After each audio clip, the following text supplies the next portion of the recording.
Cześć, witajcie moi drodzy w kolejnym materiale wideo dotyczącym kopania kryptowalut, rynku krypto.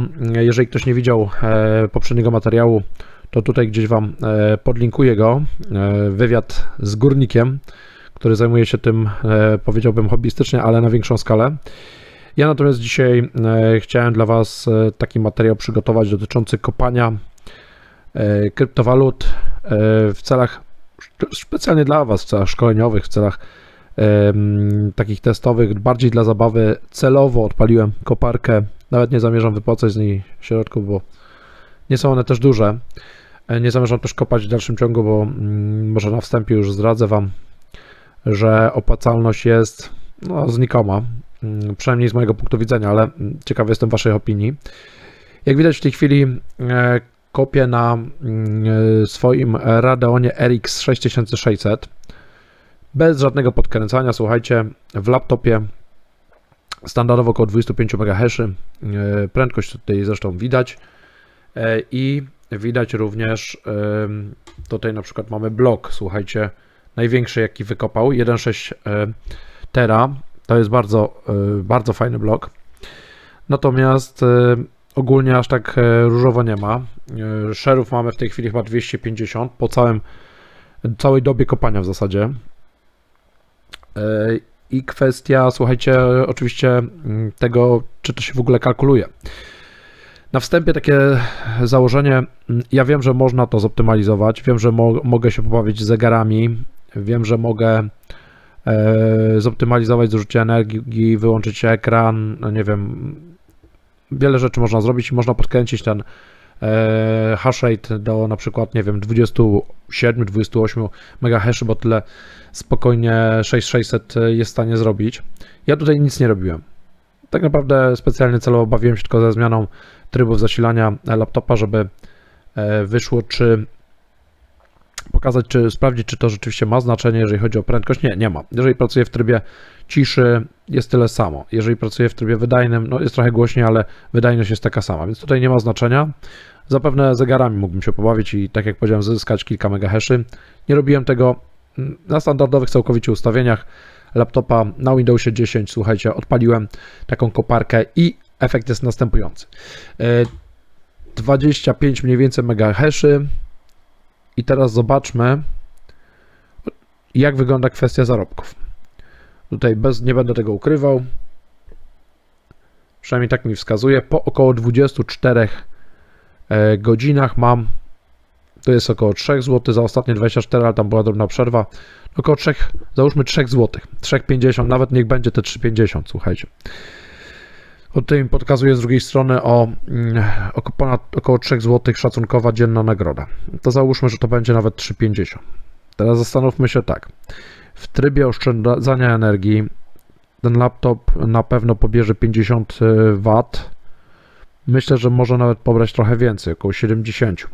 Ale załóżmy dla uproszczenia około powiedzmy 60, 50, 60 W. Czyli w ciągu 10 godzin zrobi 500 W. 1 kWh pociągnie w ciągu doby, no może nawet ponad 1 kWh. Kilowatogodzina w tej chwili kosztuje, załóżmy, zaokrąglając, około 80 groszy z opłatami przesyłowymi, czyli można przyjąć około złotówki, no powiedzmy złotówki, tak, czyli z tych 3,5 zł robi się w najlepszym wypadku około 2,5 zł dziennie. 2,5 zł. Od tego jeszcze trzeba odjąć oczywiście podatki i trzeba odjąć, słuchajcie, opłaty transakcyjne za wypłaty, tak? Bo to nie jest tak, że za darmo sobie to wypłacicie te pieniądze z giełdy na portfel i później, nie wiem, na złotówki czy na dolary. Są jeszcze dodatkowe opłaty, czyli tak naprawdę jakieś 20%, prowizja powiedzmy kilka procent, czyli około podatek do tego z około 20%, czyli z 2,5 zł zrobi się pewnie poniżej 2 zł. Załóżmy złoty 50. No to teraz sobie załóżmy złoty 50, złoty 80 nawet razy 30 dni. Mamy razy 10 to mamy 15 zł, a 45 zł, 50 zł powiedzmy. Tyle możemy zarobić w ciągu miesiąca, jeżeli dobrze kalkuluję. Załóżmy nawet, że będziecie mieli kartę stacjonarną, nie w laptopie, bo tutaj też kwestia jest jeszcze tego zużycia laptopa, tak? Ale to do tego dojdę za chwilę.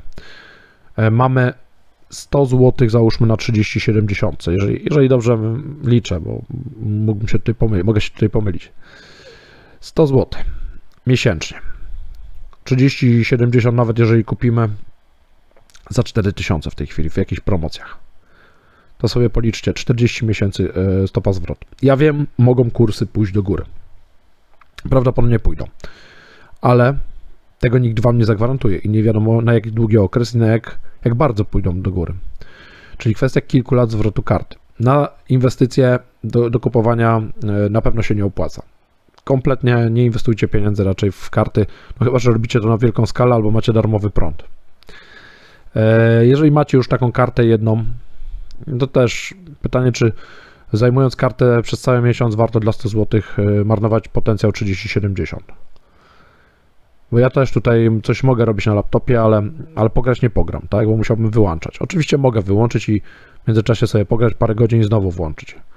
No ale 50 zł miesięcznie. Żywotność karty jak spada, tego nikt wam nie powie, ale z informacji, jakie można znaleźć w sieci, to sugerują niektórzy wymianę w laptopie przy takim kopaniu codziennym na 24 godziny na dobę, wymianę pasty co pół roku. Okej, to nie jest nie wiadomo jaki koszt, ale nie każdy jest w stanie to samemu zrobić. Zakładając nawet koszt tej pasty wymiany jakieś 50 zł, no to już kompletnie co pół roku, to macie jakieś 250 zł na pół roku, 500 zł rocznie zysku. A macie cały czas zajęty laptop. No chyba że macie wolnego laptopa i darmowy prąd. To może jest to opłacalne. Słuchajcie, tak to wygląda w tej chwili według moich obliczeń. Jeżeli się gdzieś pomyliłem, to dajcie znać, bo nie twierdzę, że tutaj żadnego błędu nie mam w liczeniu. Jak widać, mój Radeonik ładnie kopie. Może, tak jak powiedziałem, można byłoby go zoptymalizować, ale nie zamierzam go męczyć, bo mimo wszystko, czy jest to tryb, słuchajcie, wydajny, zbalansowany, czy oszczędny, to no jednak szum wentylatorów w pewnym stopniu jest, bo te pamięci cały czas pracują. Jestem ciekawy waszej opinii, czy kopanie jest jeszcze opłacalne, czy ma przyszłość, czy już nie. Dajcie znać w komentarzach. Jeżeli ktoś ma jakieś ciekawe informacje, czy sugestie, czy chciałby się podzielić swoją wiedzą, opinią w komentarzach, to oczywiście są do waszej dyspozycji, tylko proszę bez wulgaryzmów. Jeżeli komuś się materiał spodobał, oczywiście łapki w górę motywują mnie do kręcenia kolejnych filmów. Oczywiście niekoniecznie związanych z kryptowalutami, ale nie wykluczam kolejnych materiałów. Jeżeli nie zasubskrybowaliście kanału do tej pory, to proponuję zrobić to teraz, najlepiej z dzwoneczkiem, aby nie umknął wam żaden nowy film. Oglądajcie też inne materiały na kanale. Hej, hej, do zobaczenia w kolejnym materiale.